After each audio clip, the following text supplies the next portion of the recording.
नमस्कार दोस्तों। आज मैं हाजिर हूँ फिर से एक नई कहानी के साथ। इस कहानी का शीर्षक है सत्संग।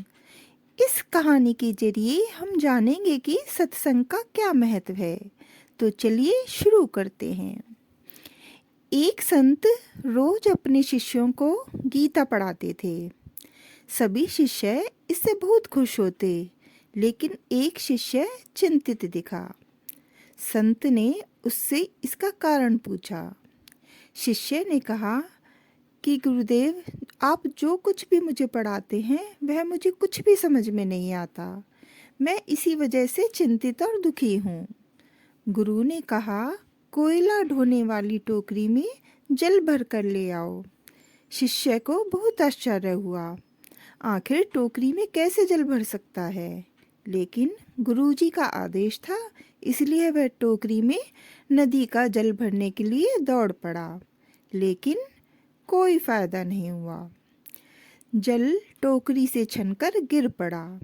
उसने टोकरी में जल भरकर कई बार गुरुजी तक दौड़ लगाई, लेकिन हर बार टोकरी में से जल गिरता ही गया और उसमें जल टिका ही नहीं।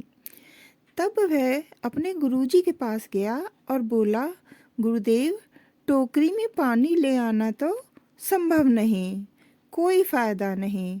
गुरुजी बोले, फायदा है, देखो टोकरी को। शिष्य ने ध्यान से उस टोकरी को देखा।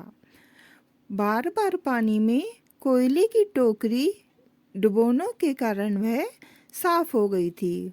उसका कालापन धुल गया था। गुरु ने कहा, ठीक जैसे कोयले की टोकरी साफ हो गई, तुम्हें पता भी नहीं चला, उसी तरह सत्संग बार बार सुनने से कृपा शुरू हो जाती है। भले ही अभी तुम्हारी समझ में कुछ ना आ रहा हो, लेकिन तुम सत्संग का लाभ अपने जीवन में जरूर महसूस करोगे और हमेशा भगवान जी का आशीर्वाद तुम्हारे ऊपर बना रहेगा। तो दोस्तों, जब हम कर्म करते हैं तो फल अवश्य मिलता है। आज नहीं तो कल मिलता है।